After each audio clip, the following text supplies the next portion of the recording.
Bueno, buenos días a todos otra vez. Vamos a empezar con la clase de hoy, lunes 31 de agosto. Y primero debemos decir que en las sesiones anteriores hemos venido hablando acerca de los sujetos del proceso. Empezamos hablando por el juez y dijimos quién es el juez, cuál es su papel dentro del proceso, cuáles son sus obligaciones y cuáles son sus roles dentro del proceso. Luego hablamos de las partes y dijimos quién es parte, qué personas pueden ser parte y qué se necesita para que comparezcan al proceso. Y hablamos también de las partes con pluralidad de personas, lo que llamamos litisconsorcio. Entonces mencionamos que había litisconsorcio necesario, que había litisconsorcio facultativo y litisconsorcio cuasi necesario. Y luego después hablamos de los terceros intervinientes, que son personas que sin ser parte tienen un interés dentro del proceso y que intervienen en el mismo, bien sea para ayudar a una de las partes porque los afecta la decisión, como en el caso del llamado en garantía, o para tratar de excluir a las partes y diciendo, hey, estas personas, esta gente, no son los verdaderos dueños, lo soy yo, como es el caso del tercero excluyente. Vamos ahora a mencionar otro sujeto procesal, otros sujetos que también comparecen o que también actúan dentro del proceso, que son los auxiliares de la justicia. Me hace Lina una pregunta, dice, profesor, en la sucesión procesal, en un caso de indemnización en que el demandante muera y los representantes sigan el proceso y ganen, la indemnización al momento de heredarla a los hijos, ¿esos deben iniciar un nuevo proceso de sucesión o se puede hacer ese proceso dentro del mismo por el principio de economía procesal o fuera de atracción? No se puede hacer dentro del mismo porque usted no puede acumular las dos pretensiones líneas. Usted no puede, dentro del proceso de responsabilidad civil, acumularle el de la herencia, porque son dos procesos de naturaleza diferente. En el proceso de responsabilidad civil, que es el ejemplo que Lina nos pone, entonces a Pedro lo atropellan y le generan unos perjuicios. Y entonces él demanda para que le indemnicen esos perjuicios. Entonces él dice, señor juez, a mí me generaron estos perjuicios con este accidente, entonces necesito que usted declare responsable de esto a Pedro y que en consecuencia de esa declaración de responsabilidad lo condene a indemnizarme los perjuicios que me ha ocasionado. Pero ¿qué pasa si entonces el demandante muere y no se ha terminado el proceso? Opera la figura de la sucesión procesal. Entonces los herederos lo reemplazan a él dentro de ese proceso. Entonces los herederos van a continuar ese proceso para que le indemnicen al muerto los perjuicios que se le ocasionaron a ese muerto. Lo que sí pueden hacer esos herederos es que ahora a ellos también se les ha ocasionado un perjuicio. La persona murió. Y eso les genera unos perjuicios morales, una tristeza, una depresión, precisamente porque esa persona murió fruto de esas complicaciones o de esa circunstancia que ocurrió por el accidente. Entonces ellos, los herederos, pueden demandar para que los indemnicen a ellos por los perjuicios ocasionados. Entonces mira que ahí estoy pidiendo dos cosas. Tengo, por un lado, estoy pidiendo yo una indemnización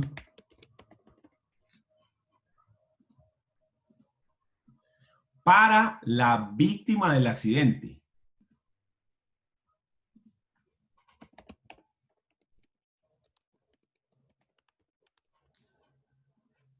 Entonces, esa indemnización que se pide para la víctima tendrá que ir y tendrá que repartirse. Lo que se reciba por acá tendrá que repartirse dentro de la sucesión. ¿Sí? porque esto se recibe es para la víctima del accidente, y si esta persona muere, entonces lo que se reciba debe repartirse para sus herederos. Diferente es el caso de la indemnización que se pide para los familiares de la víctima del accidente. ¿Sí? Porque esto está pensado para el hijo, para la mujer, para el hermano, para los familiares de la víctima. Entonces, esto que reciben ellos no tiene que repartirse en la sucesión, porque esta plata es ¿de quién? Del familiar, del hijo, de la esposa, de la mamá, ¿sí? De ellos personalmente. En cambio, esta la recibe es el muerto. Entonces, cuando él muere, tengo que repartir eso, lo que él recibió, esa indemnización que recibió, en la sucesión. Entonces, el problema es que dentro del mismo proceso yo puedo juntar estas dos cosas. Entonces, yo puedo pedir los perjuicios de Pedro y los perjuicios de los hermanos de Pedro, los hijos de Pedro y la mujer. Yo puedo adjuntar las dos cosas. Porque eso sí se pueden acumular. El problema está en que lo que recibo yo a nombre propio para Daniel, me quedo yo con él. Pero lo que recibí para el papá, eso sí hay que repartirlo en la sucesión. ¿Listo? Entonces la respuesta es sí, y no se pueden acumular sucesión con la indemnización, porque son procesos de una índole diferente. Para usted poder acumular pretensiones, tienen que tramitarse por el mismo proceso. El proceso declarativo de responsabilidad civil es un proceso que no puede acumularse con el liquidatorio de sucesión. ¿Listo? Entonces, esa es la pregunta, esa es la respuesta en línea. Antes, gracias a vos por hacer la pregunta, porque es muy importante que eso quede muy claro. Muy bien, entonces ahora sí podemos pasar a el siguiente sujeto del proceso, que vendrían siendo los auxiliares de la justicia. Auxiliares de la justicia. Diferente a los terceros intervinientes, son otra figura diferente. Se denomina auxiliares de la justicia a las personas que por sus especiales conocimientos o experiencia en ciertas disciplinas o actividades están capacitadas para adelantar dentro del proceso actuaciones que son necesarias surtir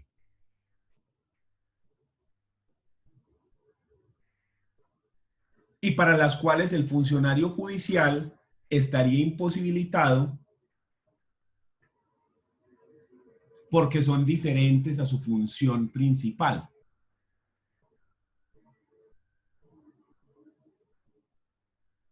Ejemplo, hay que hacer un avalúo. Tenemos que decir cuánto valen unos bienes. O en el mismo caso del que estábamos hablando, para poder tasar esta indemnización, tenemos que decir cuáles fueron los perjuicios y cuánto valen esos perjuicios. Tanto los perjuicios para la víctima como los perjuicios para los familiares. ¿Cuánto vale eso? Entonces necesitamos una persona que establezca el valor de eso. ¿Cómo lo hacemos? Mediante un evaluador. Entonces tenemos que una persona experta en establecer el valor de ciertas cosas tiene que realizar un estudio y decir, vea, eso vale tanto. Eso es diferente a la función del juez, porque es que el juez no tiene que saber evaluar, el juez tiene que hacer otras cosas. Entonces nosotros podemos definir a los auxiliares de la justicia como colaboradores del juez,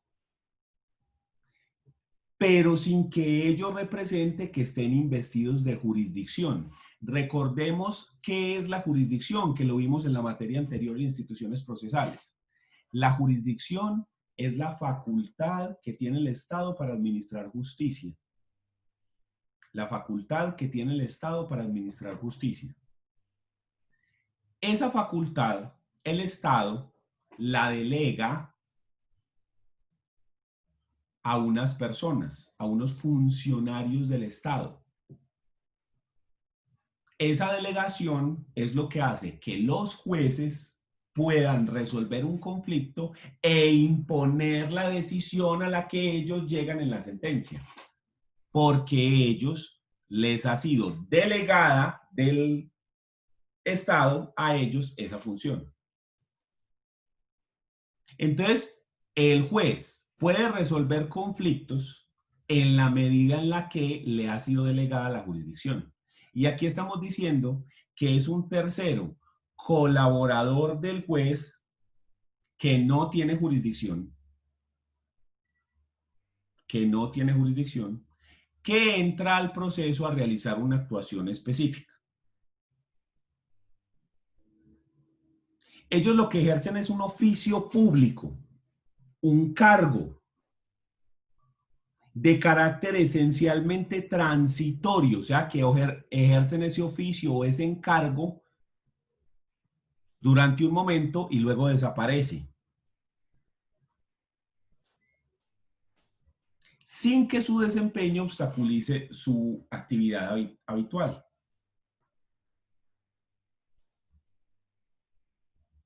Requisitos de los auxiliares de la justicia, subtítulo, requisitos de los auxiliares de la justicia.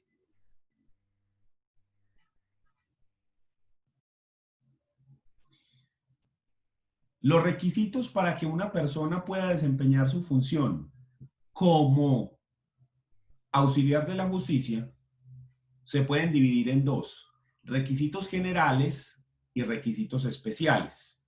¿Ya? Entonces, hagamos aquí un cuadrito.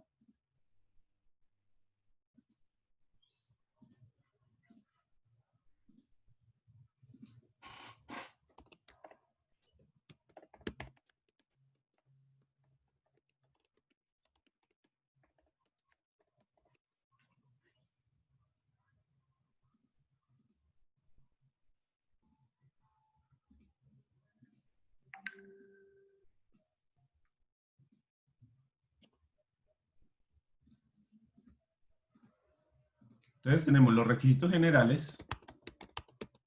Dentro de estos generales vamos a encontrar capacidad, conducta intachable, domicilio y que no tenga antecedentes. Que no se encuentre al ser designado desempeñando un cargo similar, que no haya sido destituido como funcionario o empleado, que haya sido abstenido, que se haya abstenido de aceptar un encargo anterior. Entonces, esos son los generales. Y especiales, vamos a mencionar alguno aquí rápidamente, ya enseguida los definimos, no se preocupe.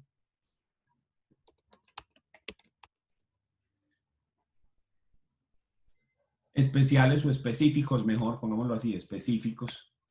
Queda mejor específicos que especiales. Que sea versado y experto en la materia. Que si se trata de peritos, no haya prosperado una objeción a un dictamen proferido por él. Que si se refiere a secuestros, no haya dejado de rendir cuentas o de cubrir oportunamente el saldo que resulte a su cargo o no reintegre los bienes. Y en el caso de profesionales liberales como abogados, médicos, etcétera, que no se les haya suspendido o cancelado la tarjeta o la licencia. ¿Ya? Entonces, empecemos a hablar de los generales. Requisitos generales. Primer requisito sería la capacidad.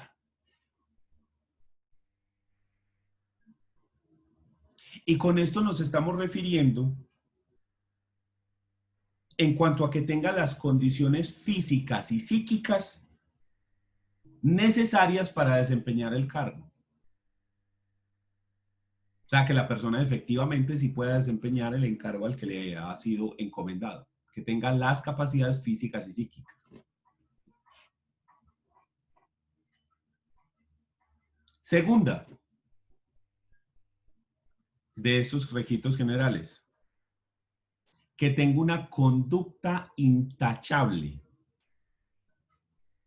Es decir, que la persona no debe estar asociados con delitos, no debe estar asociados con malas prácticas en su vida profesional, que debe tener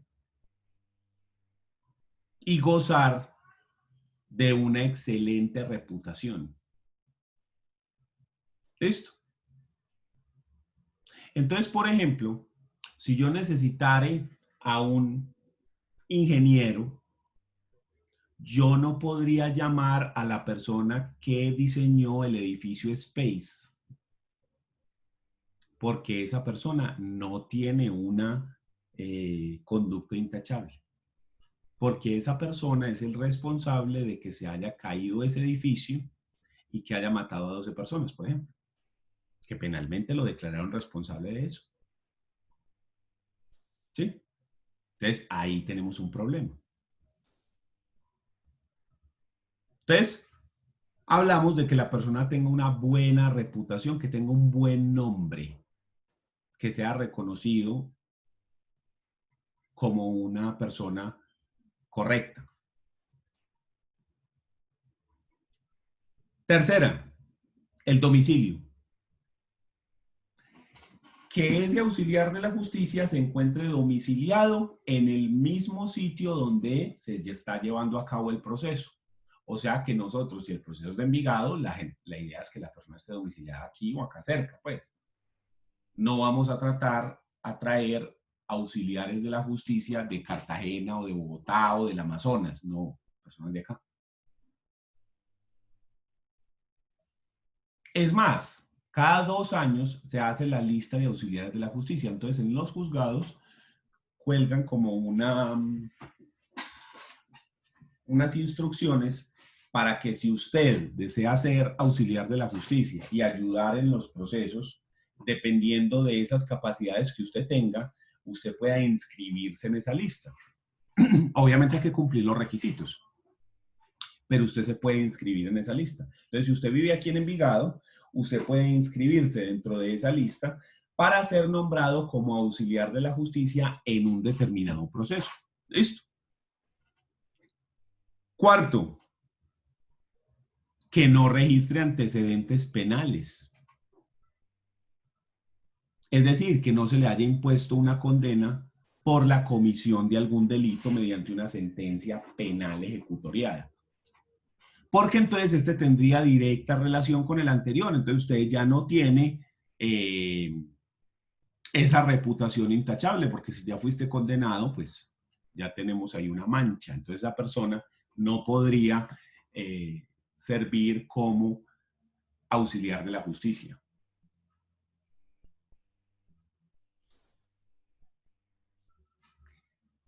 Quinta, que la persona no se encuentre desempeñando un cargo público, que al momento de ser designado como auxiliar de la justicia, la persona a ese momento no se encuentre desempeñando un cargo público. Porque si la persona en ese momento se encuentra desempeñando un cargo público, pues no podrá ejercer entonces esta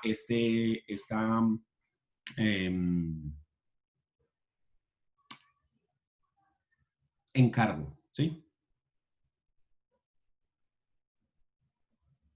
Sexto,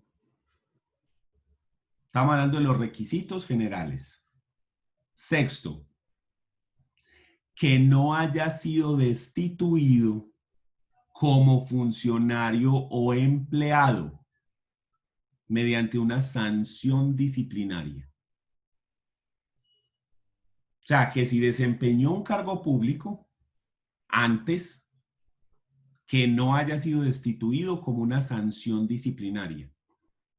Porque entonces volvemos a lo mismo. Si la persona fue destituida, quiere decir que cometió una falta disciplinaria, entonces quiere decir que no tiene esa reputación intachable de la que estábamos hablando antes. ¿Ya? Entonces, una cosa va de la mano con la otra. Séptimo, que se haya abstenido de aceptar encargo anterior y que si lo desempeñó no haya incurrido en una falta por alguna inobservancia de sus funciones, porque es que si ya lo habíamos nombrado como auxiliar de la justicia en otro proceso, y ahí no realizó el encargo que le estábamos diciendo, y por lo tanto fue sancionado, pues entonces no podrá desempeñar este encargo futuro. Esos son los requisitos generales.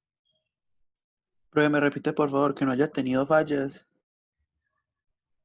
Que se haya abstenido de aceptar encargo anterior y que si lo hubiera desempeñado, si ya desempeñó un cargo anterior, no haya incurrido en una falta por inobservar o por no cumplir con sus funciones. ¿Listo? Porque si yo lo nombré para este cargo y luego esa persona más adelante no cumplió, pues entonces estoy hablando de que la persona incumple con las funciones encomendadas. Entonces, si es una persona que está incumpliendo, pues ya tenemos en la reputación de la persona que está incumpliendo. ¿Sí?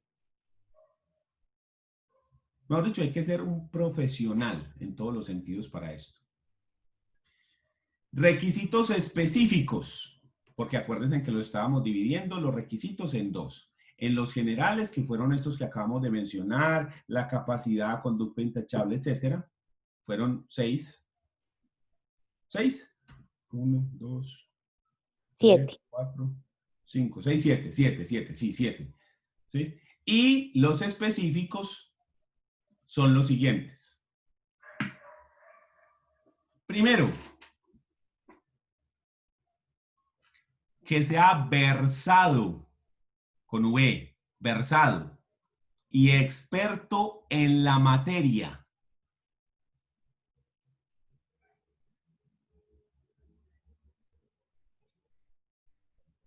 Es decir, que la persona debe tener amplios conocimientos y experiencia en la materia en la cual va a prestar el servicio.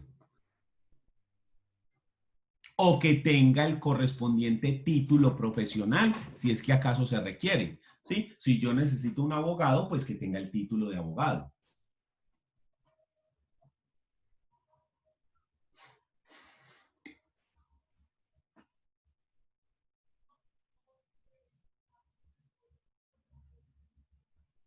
Segundo específico.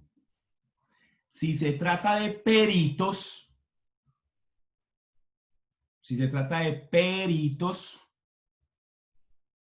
que no haya prosperado objeción alguna a un dictamen proferido por él. Que no haya prosperado objeción a un dictamen proferido por él. Pues él o ella.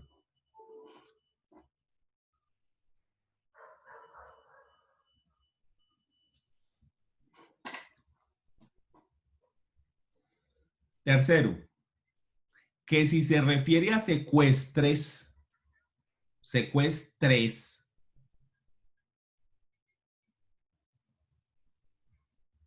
no haya dejado de rendir cuentas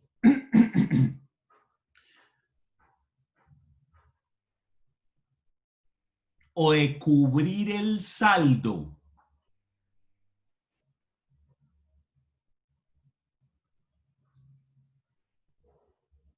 que resulte a su cargo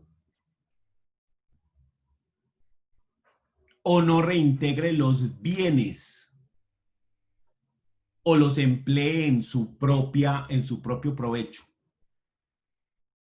Ya enseguida definimos cada uno de los auxiliares de la justicia, entonces usted ya se da cuenta de qué es lo que nos estamos refiriendo. ¿Listo? Entonces, que no haya dejado de rendir cuentas o que haya pagado el saldo que le corresponde y que no haya dejado de restituir los bienes que se le fueron encomendados, el reintegro de los bienes, o que los haya empleado en su propio provecho. ¿Listo? Y última es la cuarta. Cuarta, ¿cierto? Cuarta. Sí, Sí, profe. cuarta. Que en el caso de profesiones liberales, como abogados, médicos, etcétera, en el caso de profesiones liberales, no se le haya suspendido o cancelado la licencia.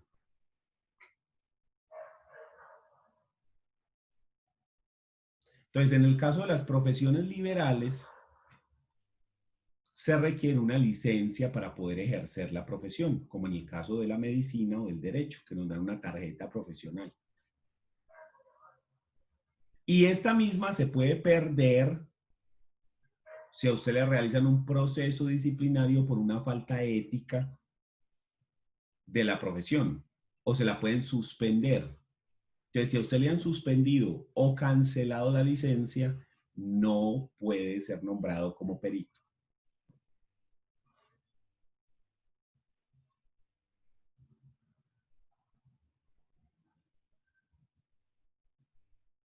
Muy bien.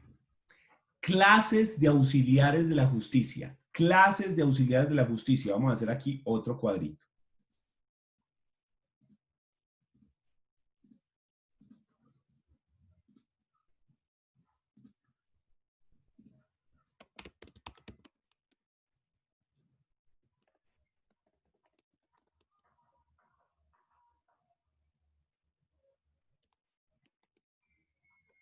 Profe, esta figura está regulada en el Código General del Proceso. En el Código General del Proceso, pero todos los códigos procesales tienen auxiliares de la justicia. Ya los vamos a ver quiénes son y ya usted se da cuenta de cómo es la cosa con esto. Listo. Entonces tenemos aquí a los peritos. Tenemos también a los secuestres. Tenemos también, a ver, yo miro acá. Espérese, yo organizo esto aquí. Así. Secuestres.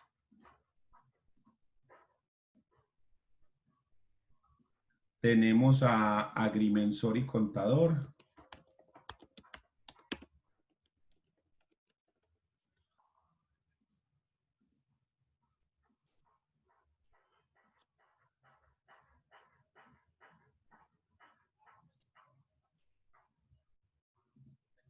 Y los que requieren el título o calidad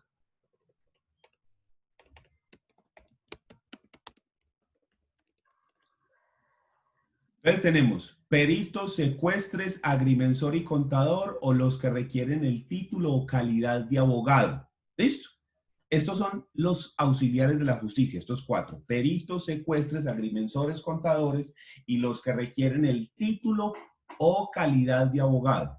¿Ya? Empecemos por los primeros, por estos de acá, los peritos. ¿Quiénes son los peritos? Los peritos comprenden una gama extensa de personas. Nos referimos a las personas que son expertos. De ahí su nombre. En un arte, en una profesión, en un oficio, en una ciencia o en una técnica. Arte, profesión, ciencia, oficio, técnica, un experto.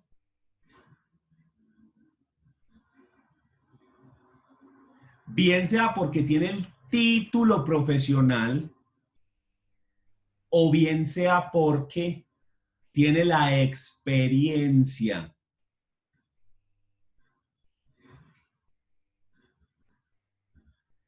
Esos peritos se van a encargar de hacer un estudio técnico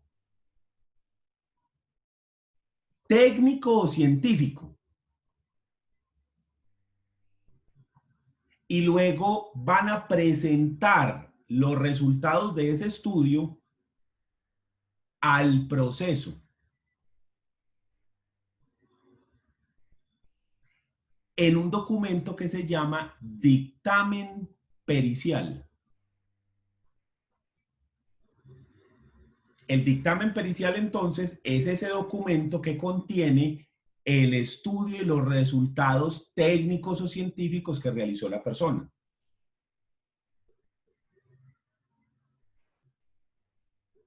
Entonces, hay tantos peritos como actividades o profesiones especializadas haya. Entonces, tenemos médicos, agrónomos, pintores, joyeros, de todo. ¿Y eso para qué se utiliza? Resulta que una vez en una sucesión nos tocó a nosotros que dentro de los bienes de la sucesión había un anillo de diamantes, pero un señor anillo con su señor diamante. Entonces, eso hay que repartirlo dentro de la sucesión. Pero para poder repartirlo dentro de la sucesión, necesitamos saber cuánto vale eso. Y necesitamos saber si eso sí es un diamante, si eso es oro, o si eso es oro golfi, como llaman ahí, o sea, oro falso. Entonces necesitamos un experto que nos diga, sí, eso es un diamante de tantos quilates, con corte no sé qué, y eso es oro de no sé cuánto, y ta, ta, ta, ta, ta. ¿Sí? Entonces necesitamos a un experto, un joyero, que nos diga si eso es esto o aquello y cuánto vale. Entonces, efectivamente, hubo que conseguir un experto, un joyero, que nos dijera, sí, señor, eso es un diamante de tantos quilates, de tanta cosa, con un corte ta, ta, ta, ta, ta, ta, ta, porque los diamantes, al igual que en oro, también tienen quilates. Mientras más quilates, más caro y más puro es el diamante. ¿Listo? Y si usted no sabía, no todos los diamantes son blancos, pues, o transparentes. Los diamantes pueden tener varios colores, amarillos, azules, así, porque los diamantes, si el diamante solo es de carbono, entonces no tiene color, es blanco.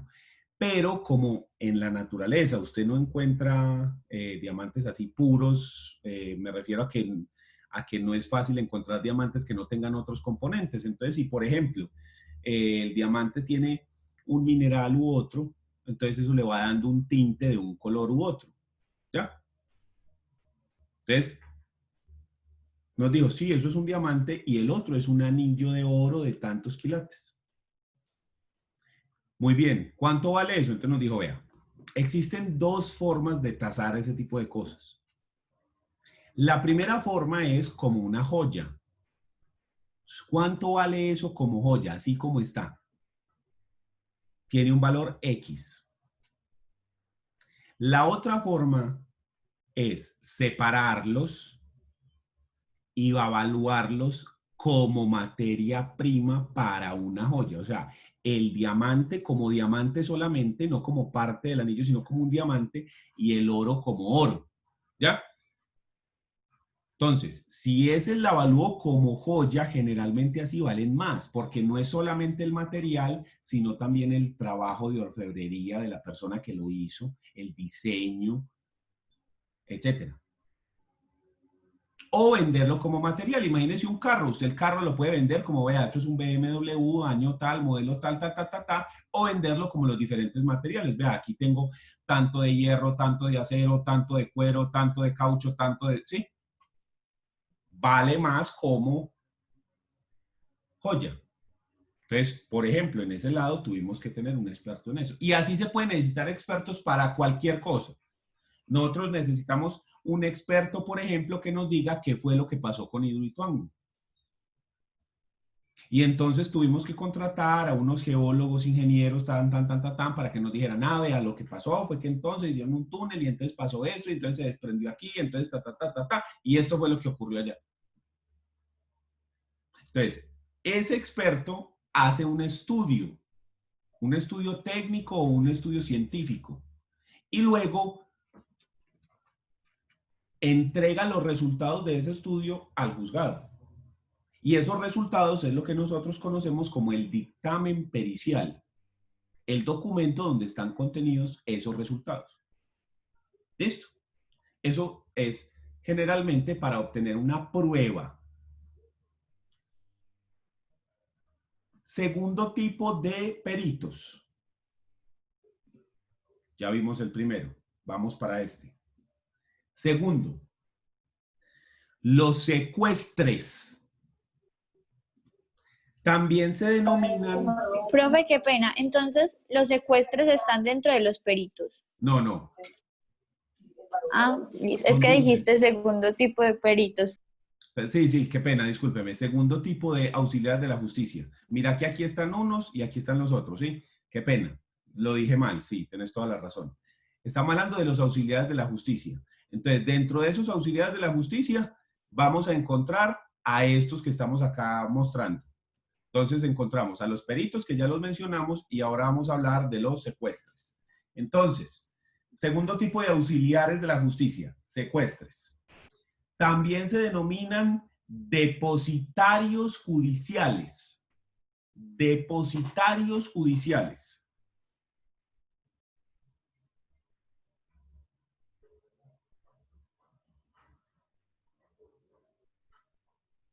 ¿Cuál es el papel del secuestre? En algunos procesos se puede pedir como medida cautelar el secuestro de bienes. ¿Para qué se utiliza el secuestro de un bien? Cuando un bien es la garantía de un proceso, es decir, yo voy a cobrar una plata y como garantía hay un carro. Es decir, si no me pagan la plata, yo me voy a quedar con el carro. Esa es mi garantía. Si no se me paga, yo me quedo con el bien. ¿Qué ocurre? Que como medida cautelar, usted puede secuestrar el bien. ¿Cómo así que secuestrarlo? Quitarle la tenencia al dueño. Él sigue siendo el dueño, pero usted le quita la tenencia para evitar que ese bien sufra algún daño o algún perjuicio durante el proceso. Porque yo tengo este vaso y este vaso tiene un valor y es la garantía que tiene el acreedor. Pero si este vaso a mí se me cae, se puede romper. Y si se rompe, entonces ya pierde su valor. Entonces yo, para evitar que dolosamente o por descuido el dueño le pueda generar algún daño a esto, lo deje caer, lo deje dañar, lo deje manchar, etcétera, entonces yo le quito la tenencia del bien hasta que se resuelva el proceso. ¿Y a quién se la entrego? No se la entrego al acreedor, porque es que todavía el acreedor no es el dueño de esto. El acreedor podría llegar a ser el dueño en caso de que no se le pague. Podría. Entonces, ¿qué es lo que hago? Se la entrego a un tercero para que lo guarde y lo mantenga en perfectas condiciones hasta que sepamos qué vamos a hacer con él dentro del proceso. Ese tercero que se va a encargar de guardar el bien, de mantenerlo guardado en una bodega, en su casa, en un lugar especial, para que no le ocurra nada, de hacerle el mantenimiento que necesite. Ese tercero se llama secuestre o depositario judicial, porque él va a recibir en depósito el bien y lo va a guardar. Y lo va a cuidar y lo va a mantener en perfecto estado para evitar que se deteriore y que pierda valor en el tiempo. Entonces el secuestro es el encargado de guardar bienes que se le entregan en un proceso para evitar que esos bienes se deterioren y pierdan valor. Ese secuestro entonces, ¿qué hace? Recibe los bienes y él tiene, por decir, alguna bodega, entonces guarda los bienes en esa bodega. Les hace el mantenimiento que requieren. Los guarda de una manera adecuada, de forma que no vayan a deteriorarse o perder valor a lo largo del tiempo. Entonces, eso es un secuestro. Profe, es decir que ¿Cómo? estos secuestres solo protegen o mantienen y cuidan esos bienes muebles y ya, solo muebles. Inmuebles también, porque yo le puedo dar en calidad de secuestro un local, por ejemplo. Entonces el secuestre va a tener el local, obviamente no lo puede guardar en ninguna parte, entonces ¿qué es lo que él hace? Asegurarse de que el local se mantenga bien, entonces le hace aseo, le pinta las paredes, ¿sí? Paga el predial, en fin, lo que sea que tenga que hacer para mantener el bien en perfecto estado, o al menos tal cual como se lo entregaron, para que no se deteriore. Entonces esa persona tiene que hacer un inventario, tiene que tomar fotos, video y decir, vea, estas son las condiciones en que me lo entregaron. Por ejemplo, un carro. Vea, el carro es así, así, mire las fotos, mire los rines, mire las llantas, mire la cojinería, mire los accesorios que mire que tiene exploradoras, que mire que tiene el radio de tal cosa, mire que, ¿sí? Entonces él hace un inventario esos bienes que le entregan. Y lo tiene que devolver en las mismas condiciones que se le entregó. Si al momento que se lo entregó no servía el radio, no lo tiene que entregar con el radio funcionando, pero sí lo tiene que dejar igualitico que como lo entregó. Esa es la función del secuestre y eso vale, esa persona cobra por esa función, lo mismo que el perito. Esas personas cobran por realizar esa función. ¿Quién tiene que asumir ese costo? Las partes del proceso tienen que asumir ese costo. ¿Listo? Profe, entonces solamente es válido secuestrar el bien cuando se trata, pues cuando este está actuando como una garantía. Sí.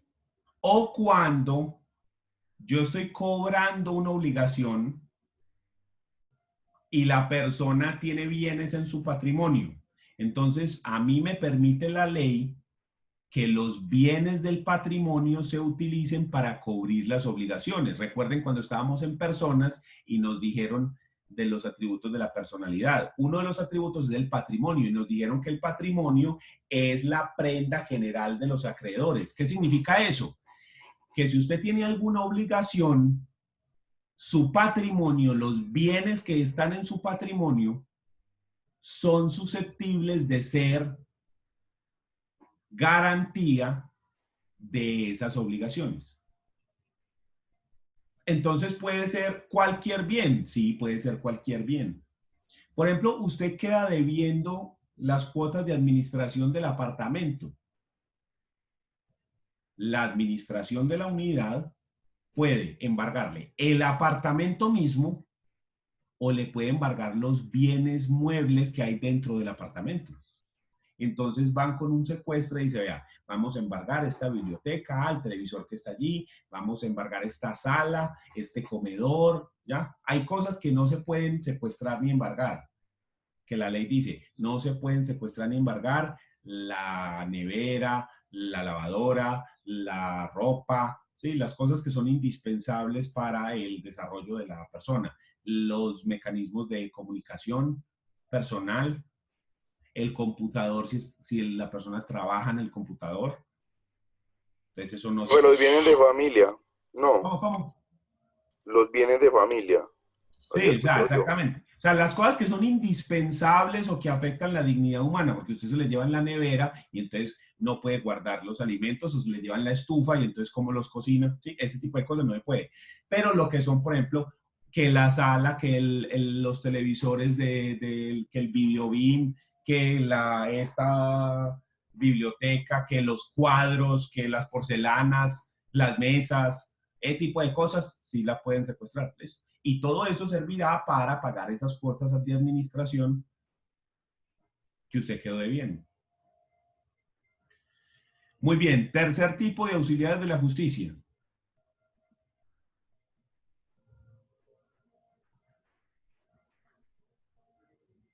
Uy, me faltó uno, menos mal lo vi.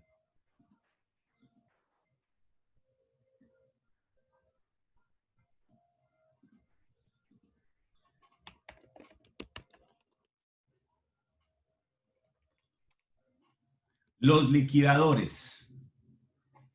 Liquidadores. que es el que se me había pasado. Liquidadores.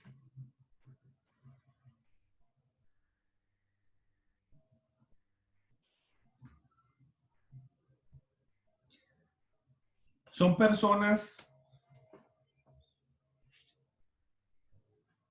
que se encargan de cumplir las gestiones tendientes a la liquidación de una sociedad. Profe, ¿cumplir qué, perdón? Las gestiones tendientes, no pendientes, sino tendientes, con T de tetero, a la liquidación de una sociedad. Entonces, ¿qué tiene que hacer un liquidador? Un liquidador tiene, por ejemplo, que notificar a todos los acreedores y llamarlos. Vengan a ver cuánto es lo que se debe. Tiene que evaluar cuáles son los bienes que se van a repartir. Mirar cuántas acciones tiene cada socio.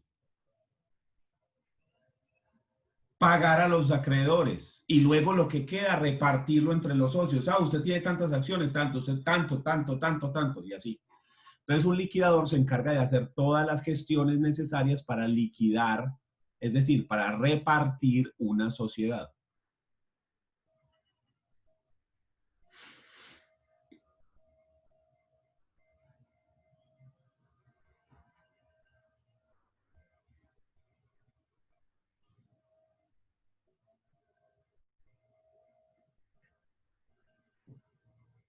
Vamos para el cuarto. ¿Cierto? Sí. Sí, señor. Muy bien. Entonces, cuarto. Los estos... Agrimensor. Eso, gracias. Es que como la palabra es tan rara, se me olvida. Agrimensor y contador. Agrimensor y contador.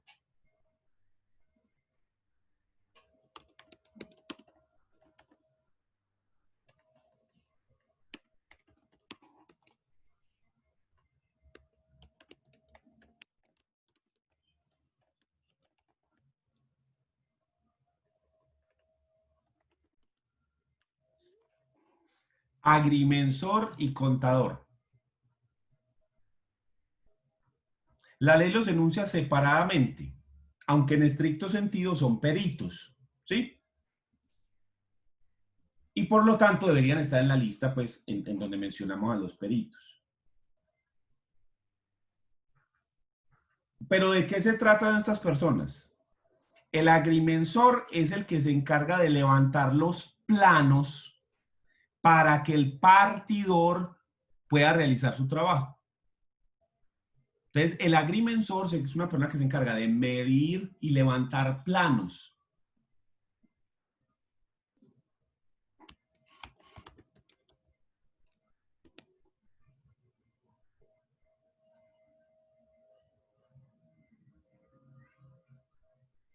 Generalmente es un ingeniero, un profesional universitario con una formación que tiene como objetivo lo concerniente a la medición, determinación y control, determinación y control de emplazamientos geométricos espaciales. Oiga pues esa belleza.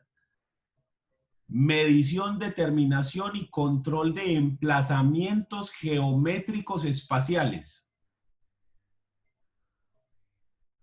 Mide un espacio, pues, para que lo hablemos en palabras castizas. Mide un espacio.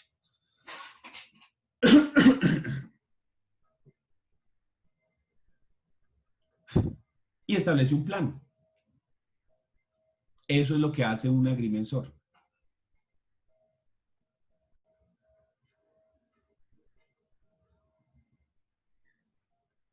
Y el hombre, además de medir, también evalúa la propiedad inmueble, privada, urbana, rural, así como las mejoras que se ejecutaron en la superficie de esta o en el subsuelo.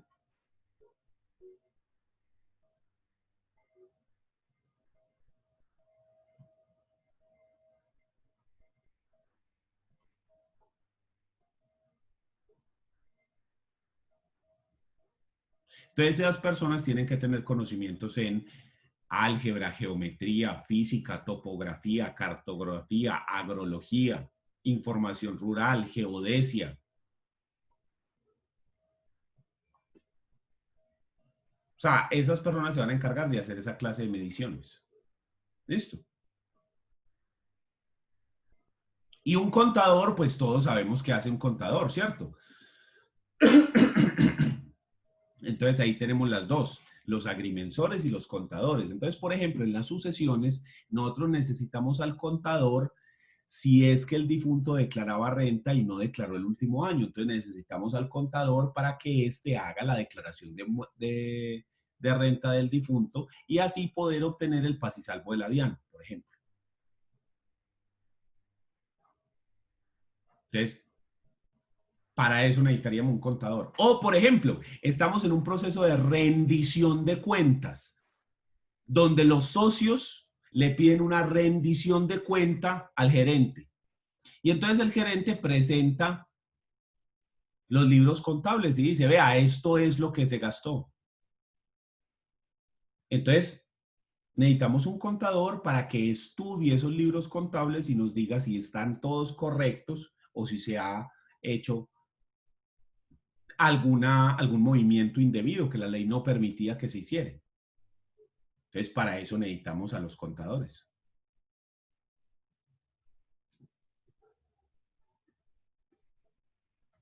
Entonces, estamos acá.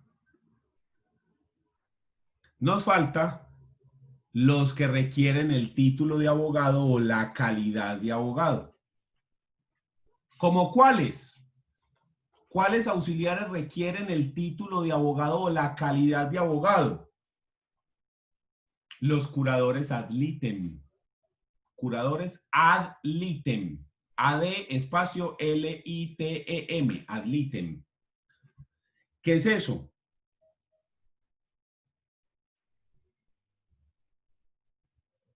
Un abogado para el proceso. Eso es lo que traduce. Un abogado para el proceso. ¿Cómo así? La mamá necesita demandar a su hijo. Entonces es necesario nombrarle un curador ad litem. Y usted dice, ¿pero por qué la mamá va a demandar a su hijo? Imagínense este caso. Y ocurre muchísimo. Pedro y María tienen un hijo, Juan. Pero ellos son compañeros permanentes. Pedro muere en un accidente.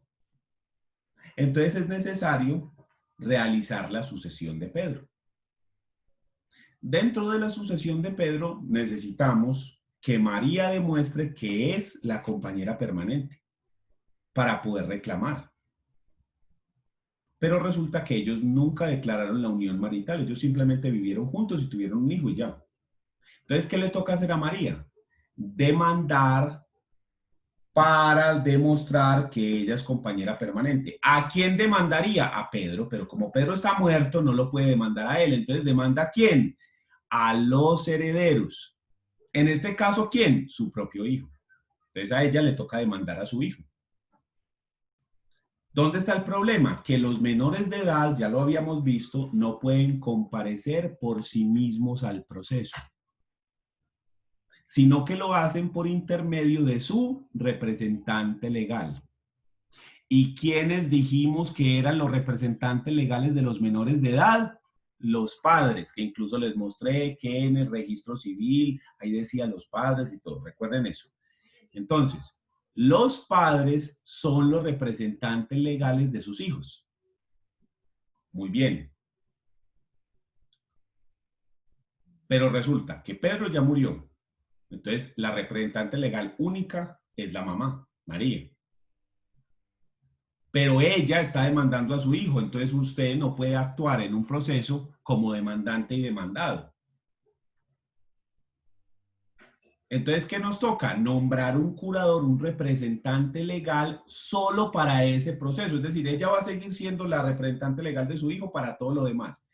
Pero para ese proceso en específico no lo puede hacer. Entonces, ¿qué necesitamos? Un curador ad litem, un abogado que haga de representante legal de ese menor de edad durante ese proceso. Y de esa forma, María puede demandar a su hijo para lograr la declaración de unión marital de hecho. Y ella sigue actuando como representante legal en todo lo otro, pero para ese proceso no puede, ¿ya? Entonces eso es un curador ad litem.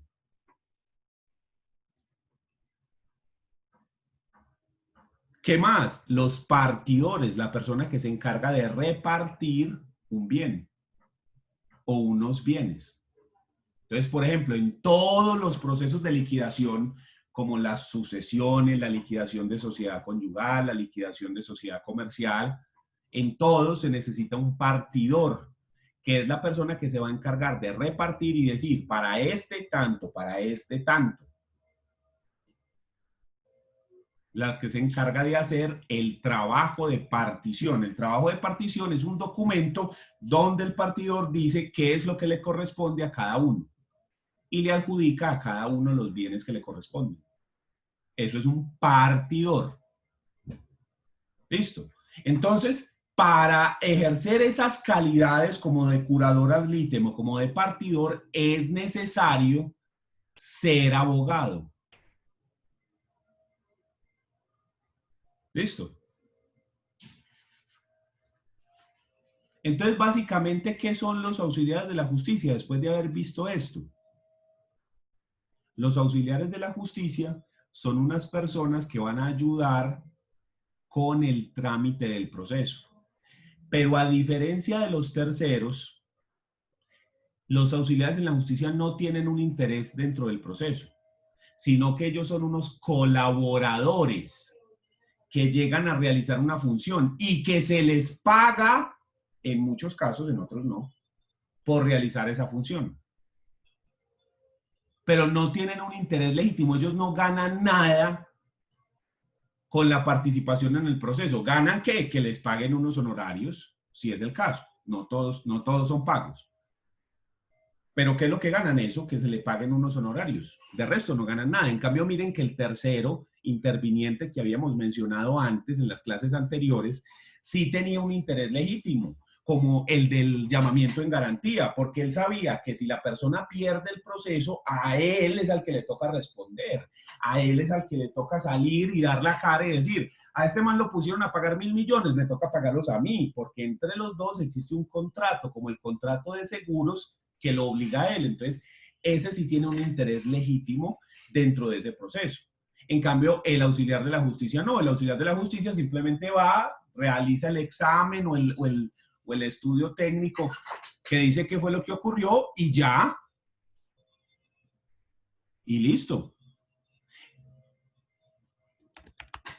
¿Quién tiene alguna duda?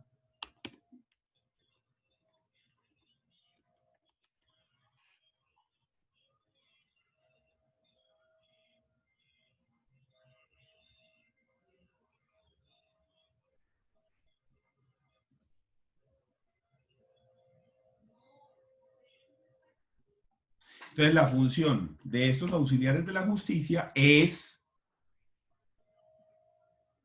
ayudar. De este modo, entonces, llevamos como sujetos procesales al juez,